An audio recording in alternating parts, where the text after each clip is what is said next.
Hi viewers, welcome to our channel. ప్రస్తుతం మనతో పాటు భరద్వాజ్ గారు సీనియర్ జర్నలిస్ట్ ఉన్నారు. వారితో ఒకసారి మాట్లాడదాం. సార్ నమస్కారం. సార్ నమస్తే. సార్ ప్రముఖ టాలీవుడ్ లిరిక్ రైటర్ కులశేఖర్ గారు ఇవాళ కొన్ని హెల్త్ ఇష్యూస్ వల్ల చనిపోవడం జరిగింది సార్. మరి ఈ నేపథ్యంలో ఆయన సినీ ప్రస్థానం గురించి మీ మాటల్లో సార్. ఇతను చిత్రం సినిమాతో లిరిక్ రైటర్ గా ఎంట్రీ ఇచ్చాడు ఇండస్ట్రీకి. అయితే దీనికంటే ముందు ఈయన వైజాగ్ నుంచి మొదలైంది ఈయన ప్రయాణం. వైజాగ్ చైతన్య భారతిలో చదివేవాడు ఈయన. చదువుకునే రోజుల్లో సిరివెన్నెల సినిమా రిలీజ్ అయ్యి ఆ పాటలు బాగా జనాలకి నోళ్లలో నానుతున్నటువంటి రోజుల్లో అందులో ఒక పాటలో సిరివెన్నెల సీతారామ శాస్త్రి గారు ఒక వాక్యం రాశాడు. నిజానికి అది సీతారామ శాస్త్రి గారి మొదటి సినిమా అనుకుంటారు కానీ అది మూడో సినిమా ఆయనకి. అందులో ప్రాగ్దిశ వేణియ పైన దినకర మయూఖ తంత్రుల అని ఒక లైన్ ఉంటుంది.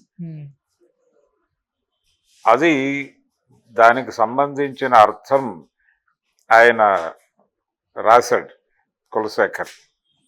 రాసినప్పుడు ఆయన టీచర్ సీతారామ శాస్త్రి గారి ఫ్రెండ్, ఆయన వైజాగ్ నేపథ్యమే.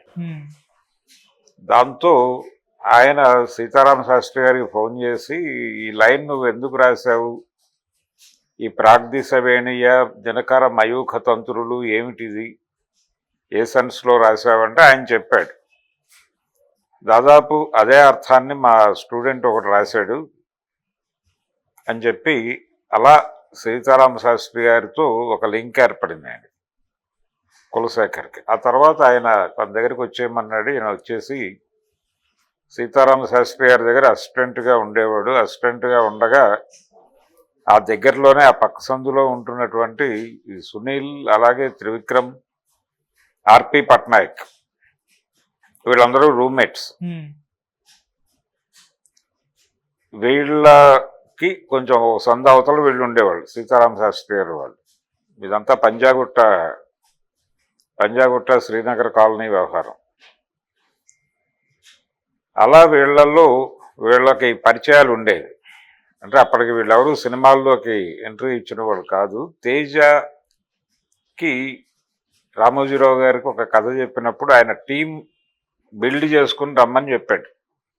చిత్రం ఇది చెప్పినప్పుడు ఆ టీంని బిల్డ్ చేసుకుని రమ్మన్నప్పుడు ఆయన ఆర్పిని అలాగే ఈ కులశేఖర్ని తేజకి పరిచయం చేసిన వాడు ఆర్పి పట్నాయక్ పరిచయం చేశాడు. వీళ్ళందరినీ తీసుకుని వెళ్ళాడు ఆయన. అయితే ఇతను ఆల్రెడీ ఈటీవీలో పనిచేశాడు కులశేఖర్. జర్నలిస్ట్ అతను. ముందు జర్నలిస్టు, తర్వాత లిరిసిస్టు. అలా మొదలైంది ఆయన ప్రయాణం. సో అదే ఛానల్లో పనిచేయటం చేత అదే బ్యానర్లో వచ్చినటువంటి ఉషాకిరణ్ మూవీస్లో వచ్చిన సినిమాతో ఆయన లిరిసిస్ట్గా మొత్తం అన్ని పాటలు తనే రాశాడు. అతను రాసిన పాటలకి ఒక మంచి గుర్తింపు వచ్చింది, జనాలు పాడుకున్నారు. అందులో ఒక పాటని ఆ ట్యూన్ చేసిన పద్ధతి, సాహిత్యాన్ని రెండింటినీ కలిపి కేవి మహాదేవన్ గారు మెచ్చుకున్నారు. అది మెడ్రాస్లో రికార్డింగ్ జరిగింది. మెడ్రాస్లో రికార్డింగ్ జరిగినప్పుడు మహాదేవన్ గారు విని, బాగుంది పాట, బాగా రాశావు అని ఆయన ఆశీర్వదించడం అనేది కులశేఖర్ జీవితంలో మర్చిపోలేని సంఘటన. అలా ఆయన లిరిసిస్ట్గా తేజ కాంపౌండ్లో ప్రయాణం మొదలై చిత్రము, నువ్వు నేను, ఈ సినిమాల్లో, అలాగే ఆయన రామాయణాన్ని జనవాడుక పదాలలో రామాయణాన్ని ఒక 20 పేజీల్లో రాసేసి దాన్ని గానం చేసేవాడు, పాడేవాడు కూడా. అంటే జనరల్గా చాలామంది లిరిసిస్టులకి పాడే అలవాటు ఉంటుంది. తాళం మీద, పాట మీద ఒక కమాండ్ ఉన్నవాడే రాయగలుగుతాడు. అందుకని చాలామంది రైటర్స్, సింగర్స్ కూడా కొంతమంది ఓపెన్గా ప్రపంచానికి తెలుస్తారు, కొంతమంది తెలియరు. నారాయణ రెడ్డి గారు గజల్స్ పాడాడు. అలాగే ఆరుద్ర గారు, వేటూరు సుందరామూర్తి గారు, వీళ్ళు కూడా కవిత్వం చాలా ధారాళంగా చదివేవారు. సీతారామ శాస్త్రి గారు కళ్ళు అనే సినిమాలో తెల్లారిండి లెగండు అని ఒక పాట పాడాడు ఆయన, ఎస్పి బాలసుబ్రహ్మణ్యం గారి మ్యూజిక్ డైరెక్షన్లో. అలా చాలా సందర్భాల్లో చాలామంది కవులు గళం విప్పి పాడిన సందర్భాలు ఉన్నాయి. ఉమ్, ఇలా కులశేఖర్కి కూడా పాడే లక్షణం ఉంది. ఓకే. ఆయన పాడేవాడు, ఈ రామాయణాన్ని గానం చేసేవాడు ఆయన. ఈ రామాయణ గానం విని ఆయన కోరాడు తేజ చిత్రం సినిమాలో. ఈ కుక్క తప్పిపోయింది, కుక్క కనిపించట్లేదు, నాకు కుక్క కావాలి అని పిల్లవాడు ఏడుస్తూ ఉండగా ఆ పిల్లవాడి మనసు డైవర్ట్ చేయడం కోసం రకరకాల టాపిక్స్ మీద పాట నడుస్తుంది. ఇలా కావాలి నాకు ఇదే లైన్స్లో, ఇప్పుడు మీరు రామాయణాన్ని పాడిన పద్ధతిలో కావాలి అంటే చాలా రాసి ఇచ్చాడు ఆయన. ఇలా వైజాగ్ నుంచి మొదలై హైదరాబాద్లో లిరిసిస్ట్గా చాలా పాపులారిటీ వచ్చింది ఆయనకి. అయితే సైకలాజికల్గా ఆయనలో చాలా కొన్ని ఇబ్బందికరమైనటువంటి అంశాలు ఉండేవి. అంటే ఆయనకి ఊరికనే కోపం వస్తుంది, కొంచెం ఒక డిజార్డర్ ఉండేది ఆయనకి. అంటే దాన్ని పర్వర్షన్ అంటారా మరొకటి అంటారా అనేది పక్కన పెట్టేస్తే, దాంతో ఆయన కొంచెం తన సన్నిహితులను కూడా ఇబ్బంది పెట్టేవాడు. ఇబ్బంది పెట్టడం అంటే అనవసరంగా వాళ్ళ మీద కోప్పడటం, వాళ్ళు తనకు శత్రువులు అనుకోవడం, దూరం పెట్టేయటం, గ్యాప్ ఇచ్చేయటం, ఇలాంటివన్నీ చేసేవాడు ఆయన. అలా కెరియర్ ముందుకి నడవాల్సింది పోయి, అంటే చక్కటి సక్సెస్ వచ్చి అందరూ మెచ్చుకున్నటువంటి సమయంలో కెరియర్ని నడిపే ప్రయత్నం కన్నా కూడా దాన్ని డిస్టర్బ్ చేసుకునే దిశగా ఆయన ఆలోచనలు ఆచరణ నడిచి కొంత డిస్టర్బ్ అయ్యాడు ఆయన. ఈ ప్రాసెస్లోనే ఆయనకు వివాహం అయింది. తర్వాత ఆయన పిల్లలు, ఆయన వైఫ్, వాళ్ళతో కూడా కుటుంబంతో సఖ్యంగా లేడు ఆయన, బయటకు వచ్చేసాడు. అంటే ఈ పర్వర్షన్లో ఆయన కొన్ని చట్ట ప్రకారం తప్పులు కూడా చేశాడు, జైలుకు వెళ్ళాడు. ఆయన మీద దొంగతనం లాంటి కేసులు కూడా ఉన్నాయి. ఇలా తన జీవితాన్ని తనే చేతులారా గందరగోళపరుచుకుని ఒక డిప్రెసివ్ టోన్లో ఉన్నప్పుడు మనిషి చాలా విచిత్రంగా ప్రవర్తిస్తాడు. అలాంటి ఒక ప్రవర్తన నడిచింది ఆయన జీవితంలో. అది ఒక విషాదకరమైనటువంటి పరిస్థితి. ఆ తర్వాత ఆయన తిరిగి కోలుకుని మళ్ళీ ట్రాక్లోకి రావాలి అని ప్రయత్నం చేశాడు, కానీ అప్పటికే అయిపోయింది, జరగాల్సిన నష్టం జరిగిపోయింది. ఆయన ఎలాంటి రైటర్ అంటే, ఆయన రాసినటువంటి, అంటే నువ్వు నేను ఈ సినిమాల్లో ఆయన రాసినటువంటి పాటలకి ఆ రోజుల్లో ఆత్రేయ గారి పేరుతో కాట్రగడ్డ మురారి గారు, కొంగరి జగ్గయ్య గారు, వీళ్ళు మనస్విని ట్రస్ట్ అని ఒకటి ఉండేది, ఆత్రేయ గారి పేరుతో ప్రారంభించారు. అది ఆత్రేయ గారి స్మారక పురస్కారం ఇచ్చేవాళ్ళు ప్రతి సంవత్సరం, ఒక మంచి లిరిసిస్ట్కి ఇచ్చేవాళ్ళు. ఆ అవార్డు గెలుచుకున్న వాళ్ళు చాలా తక్కువ మంది. వాళ్ళల్లో కులశేఖర్ ఉన్నాడు. కులశేఖర్కి మనస్విని అవార్డు వచ్చింది. వివేక రంగారావు గారు, వీళ్ళందరూ చాలా పెద్ద స్థాయి వాళ్ళు ఎంపిక చేసేవాళ్ళు. మురారి గారు, జగ్గయ్య గారు చనిపోయిన తర్వాత అది ఆగిపోయింది. ఆ మనస్విని ట్రస్ట్ అవార్డు కూడా గెలుచుకున్నాడు అతను. అలా సాహిత్యపరంగా అతనికి ఒక మంచి అభిరుచి ఉంది, మంచి కవి. అంటే కొంచెం ఆయన రాసిన పాటలు హిట్ అవటం మాత్రమే కాదు, సాహిత్యపరంగా కూడా ఒక స్థాయి కలిగినటువంటి పాటలే రాశాడు అతను. అయితే అతని అంతర్గతమైనటువంటి ఘర్షణలు, ఆయన ప్రపంచంతో వ్యవహరించిన తీరు, ఈ వైరుధ్యం, ఈ కాంట్రడక్షన్ అనేది ఆయన జీవితాన్ని సినిమా పరిశ్రమలో ఎదగనివ్వకుండా చేసింది.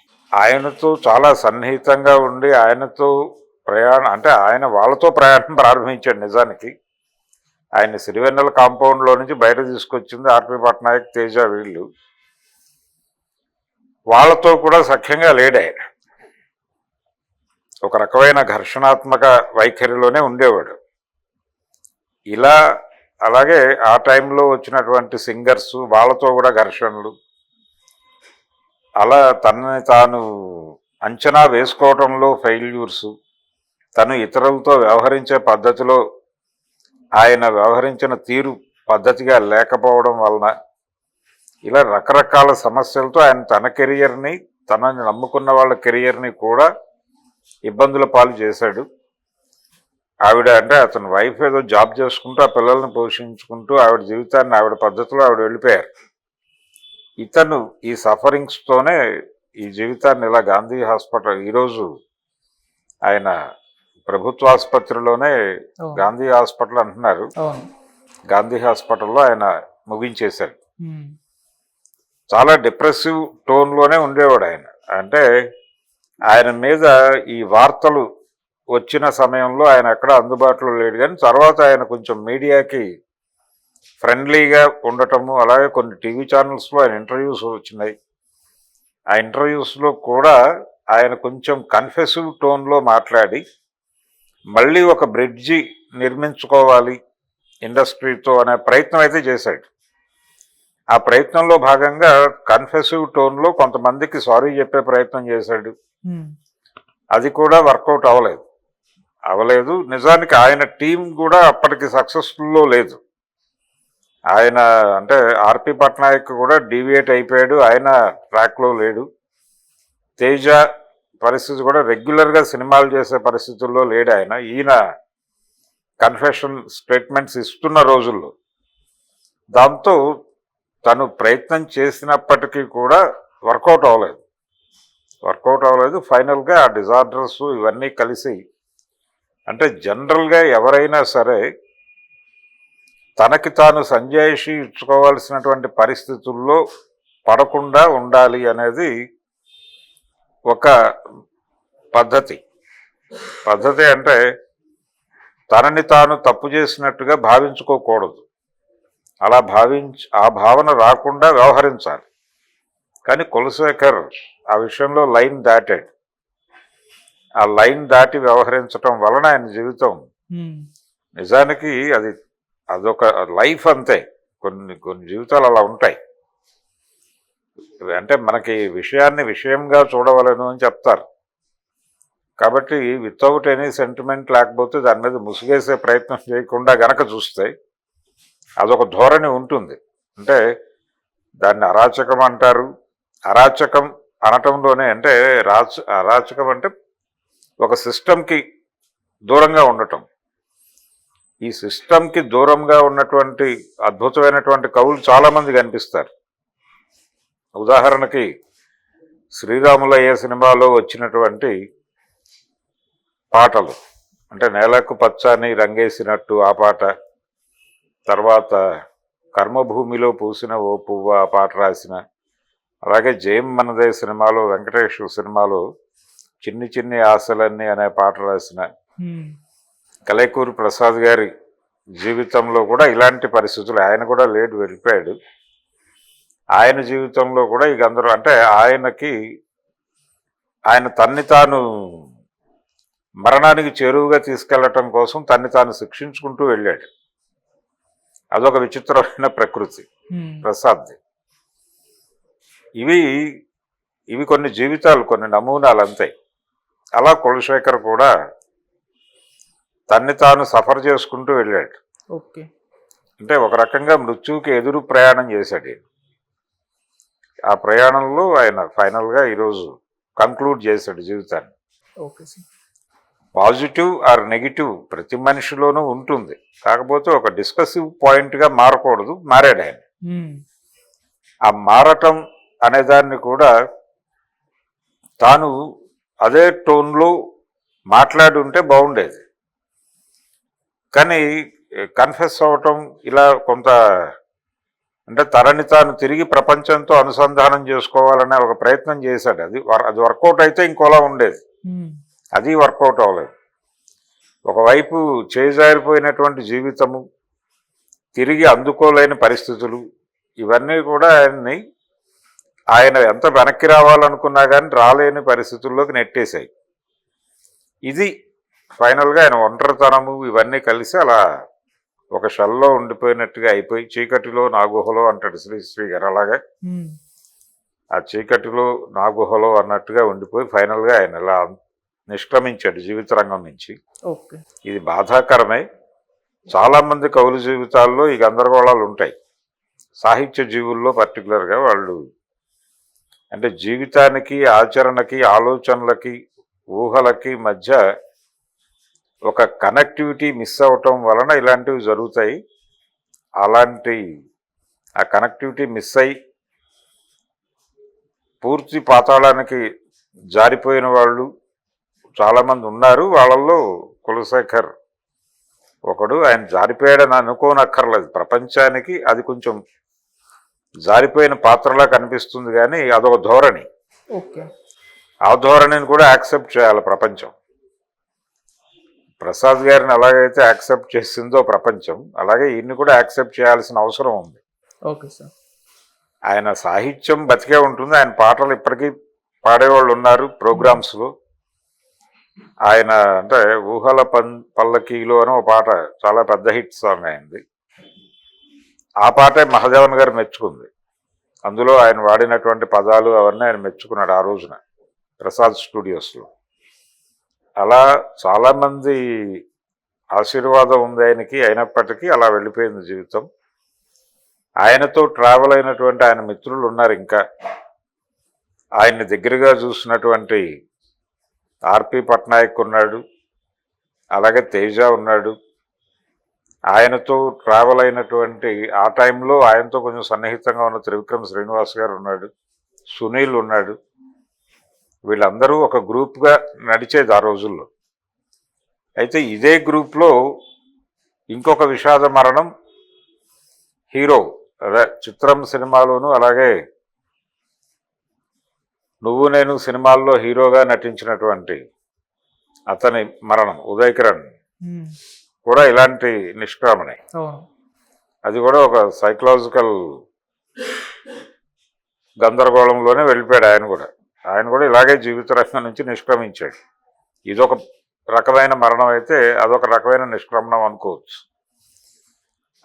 అంటే మోస్ట్ సక్సెస్ఫుల్ టీమ్గా వాళ్ళు ఆ రోజున చిత్రం సినిమా తర్వాత నువ్వు నేను సినిమాలతో రెండు, అంటే ఒకటి ఈటీవీ ప్రోడక్ట్ అయితే ఇంకోటి జెమినీ టీవీ ప్రోడక్ట్, రెండు మీడియా హౌసెస్ నుంచి, రెండు మీడియా హౌసెస్కి రెండు పెద్ద హిట్లు ఇచ్చిన టీం ఇది.